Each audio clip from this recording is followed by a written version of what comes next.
दोस्तों मेरा नाम अभिषेक है। आज छुट्टी है, मुहर्रम है। तो आज मैंने क्या किया देखिएगा। पूरे घर की सफाई क्या, केवल आउटसाइड की, बाहर की काफ़ी कचरा था, मैंने जला दिया। मेनली पत्ता है, देखिए जहाँ मैं रहता हूँ तो पूरे जगह लगभग पेड़ ही पेड़ है। नीम का पेड़ है, आम का पेड़ है और कई सारे फूल हैं, नींबू है और पीछे भी हो जाता है उधर। तो दोस्तों देखिए, एक छोटी सी अपडेट है कि एक बात बोली जाती है कि भारत देश में किसी से भी जाति, धर्म, भाषा और क्षेत्र के आधार पे किसी के साथ उसके जो समानता का अवसर है कार्य क्षेत्र में, उससे नहीं छीना जाएगा।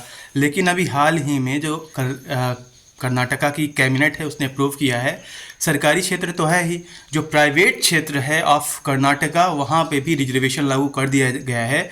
वहाँ पे जो मैनेजमेंट जॉब्स हैं उसमें लगभग 50% और जो नॉन मैनेजमेंट जॉब्स हैं group C group D type की, उसमें लगभग 70% जो कन्नडिगाज हैं वहाँ पे उनको रिजर्वेशन रहेगा, आरक्षण रहेगा। जो प्राइवेट कंपनीज हैं वहाँ भी जाति के आधार पे जिस तरह से सरकारी सेक्टर्स में भी आरक्षण है, उसकी मांग तो आए दिन, चाहे वो कोई भी राज्य हो, चाहे नॉर्दर्न स्टेट हो चाहे सदर्न स्टेट हो, हर जगह होती आ रही है। लेकिन प्राइवेट सेक्टर में भी हमें बड़े पैमाने पे रिजर्वेशन देखने को मिला है और ये जाति आधार पे नहीं बल्कि स्थानीयता के आधार पे है।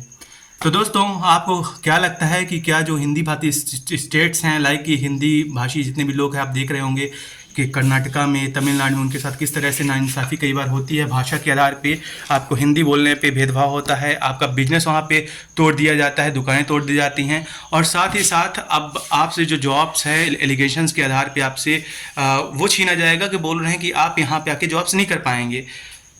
तो क्या ये भारतीय संविधान का उल्लंघन नहीं है कि जो आपको इक्वलिटी का राइट देता है? ऐसे में क्या अपॉर्चुनिटी है हिंदी स्टेट्स के लिए भी कि यहाँ के जो लोग हैं पॉलिटिकल अपने लीडर्स इस बात का दबाव बनाएं कि हम बाहर जाते हैं मजबूरी में, ऐसी कंपनीज और ऐसे अवसर हमारे लिए भी हों।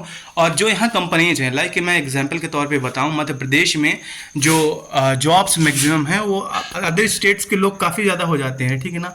तो यहाँ के जो लोग होते हैं मध्य प्रदेश के भी, इनको मजबूरी में अपने घर के पास कंपनीज होने के बाद भी, बावजूद भी इनको बाहर काम के लिए जाना पड़ता है। मेरे कई सारे जान पहचान के लोग भी बाहर गए हैं और वहाँ उनके लिए वो दुख की बात रहती है कि उतना दूर घर से बाहर हो जाके जॉब करते हैं, छोटी मोटी नौकरी करते हैं और बदले में उनको कोई फ्यूचर सिक्योर नहीं दिखता है।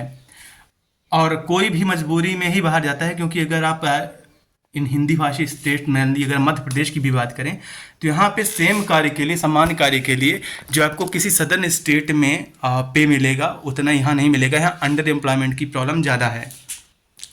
तो चीप जो वर्कर्स हैं या फिर जो कम कीमत में ही काम करने वाले जो वर्कर्स हैं, आसानी से यूपी, बिहार और मध्य प्रदेश के बकाई स्टेट्स जैसे कि गुजरात या फिर कर्नाटका या फिर तमिलनाडु वगैरह में अवेलेबल हो जाते हैं। तो यही मेन रीज़न है। दोस्तों आप इसके बारे में क्या सोचते हैं?